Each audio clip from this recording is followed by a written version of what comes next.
Case 3,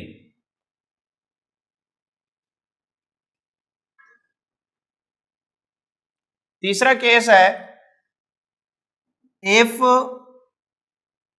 M1 is very greater than M2 and V2 is equal to 0। अब क्या है कि दो जिस्म में से एक हैवियर है, बहुत वजनी है, बड़ा मास है, और दूसरा बहुत छोटा है, तो उससे टकराने के बाद वेलोसिटीज क्या निकलेंगी वो निकालने हमने। पहले जब हम कह रहे थे M1 M2 के बराबर है तो फिर हमने उसको M का नाम देके हर जगह M पुट किया था, तो कैलकुलेशन खुद ब खुद हो गई थी। अब M1 M2 से ज्यादा है, भाई एक वजनी जिस्म है एक हल्का, तो हल्का जिस्म वजनी की निस्बत बहुत कम होने की वजह से उसको इग्नोर कर देंगे, यानी जो मास कम हो, M2 कम है ना, तो यहां M2 को तकरीबन क्या पुट कर देना है आपने, 0। जो कम हो ना वहां उसको 0 पुट कर देना है। यानी आपने दो काम करने हैं, जहां M2 नजर आए 0, M1 को M1 ही रहने देना है, M2 जहां नजर आए 0 और V2 जहां नजर आए वहां भी क्या पुट करना है, 0। जवाब निकल आएगा। देखिए equation 1 implies V1 prime is equal to, हाँ जी, M1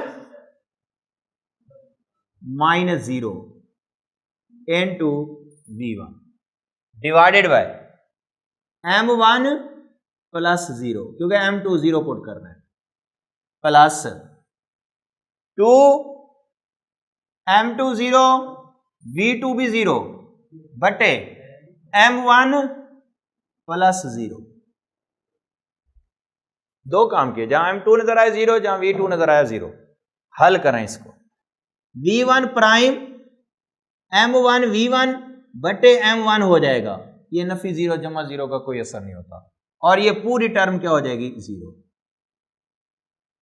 इसका मतलब V1 प्राइम V1 के बराबर है, मतलब जो पहला जिस्म है, जो वजनी जिस्म है, उसकी वेलोसिटी टकराने के बाद वही होगी जो टकराने से पहले। केस अच्छा भी इसका दूसरा हिस्सा, इक्वेशन 2 इंप्लाइज V2 प्राइम निकालनी, हाँ जी, V2 प्राइम बराबर है M2 की जगह 0 माइनस M1 और V2 की जगह भी 0 divided by M1 plus 0 plus 2 M1 वैसे का वैसे V1 भी, और M1 प्लस M2 की जगह क्या आ जाएगा, 0।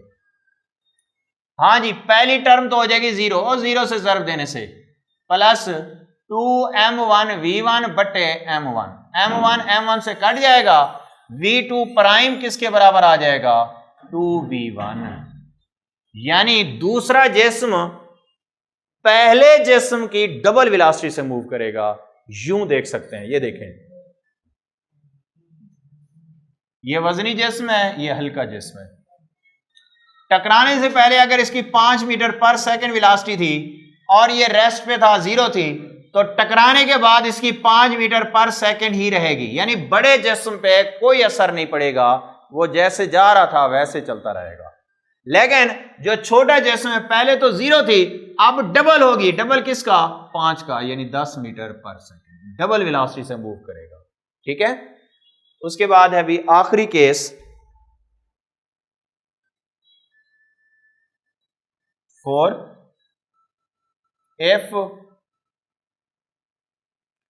if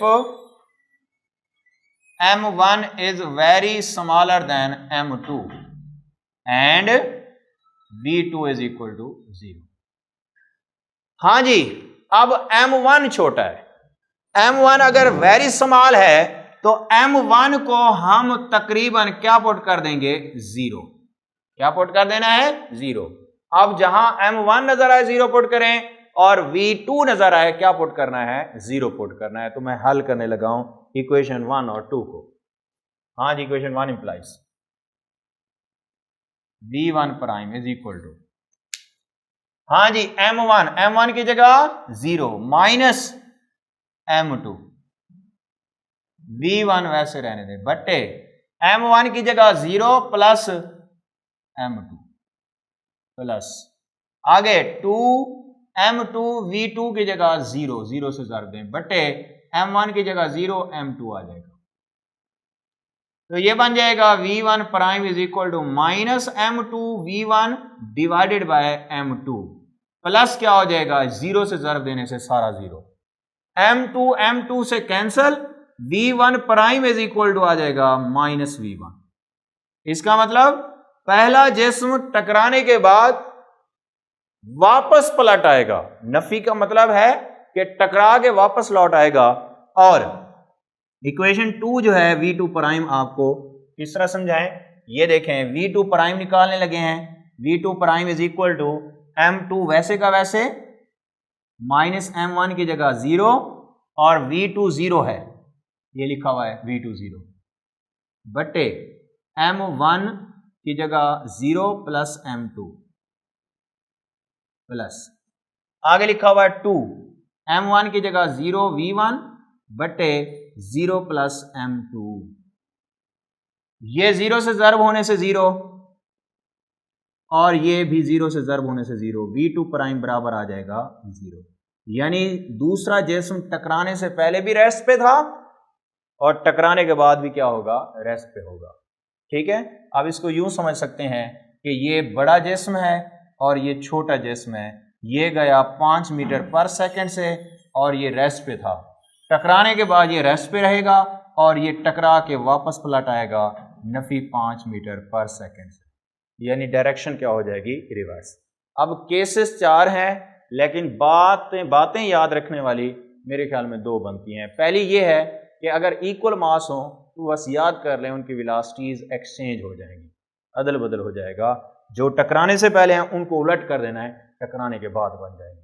अगर इक्वल मास हो, चाहे वो 0 हो ना हो, जो भी इक्वल मास है एक्सचेंज। जैसे ये 5 है, अब ये 5 हो गई, ये 0 थी, ये 2 थी, यानी टकराने से पहले इसकी 5 है, टकराने के बाद इसकी 5 हो गई। इसके टकराने से पहले 0 थी, टकराने के बाद इसकी क्या हो जाएगी, 0 हो जाएगी। यानी वेलोसिटीज क्या हो जाएंगी, इनकी एक्सचेंज हो जाएंगी। उसके बाद अगर एक हैवी मैस हो तो हैवी मैस के ऊपर कभी भी कोई असर नहीं पड़ेगा। वो मूव कर रहा है, मूव करता रहेगा, उसकी वेलोसिटी में कोई तब्दीली नहीं आएगी, बेशक टकरा जाए इलास्टिक कुलियन के अंदर। लेकिन जो हल्का जिस्म होगा उसमें तब्दीली आएगी।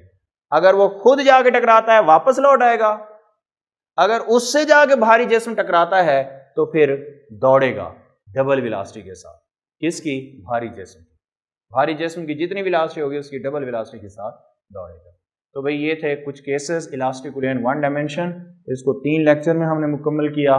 टॉपिक एक ही था, लेकिन जब लॉन्ग क्वेश्चन पूछेगा वो बता दिया था speed of approach is equal to speed of separation तक ही लिखना है, तो ये अलहदा करके वो आपसे टॉपिक पूछ सकते हैं। यहाँ से ज़्यादातर ऑब्जेक्टिव बनते हैं। ऑब्जेक्टिव याद रखने का यही तरीका है, इक्वल मास हो तो एक्सचेंज, बड़ा मास कोई फर्क नहीं पड़ेगा, छोटे मास के ऊपर खुद जाके टकराता है वापस पलट आएगा, उससे टकराएगा भारी जिस्म तो डबल वेलोसिटी से मूव करेगा। Thank you, Allah.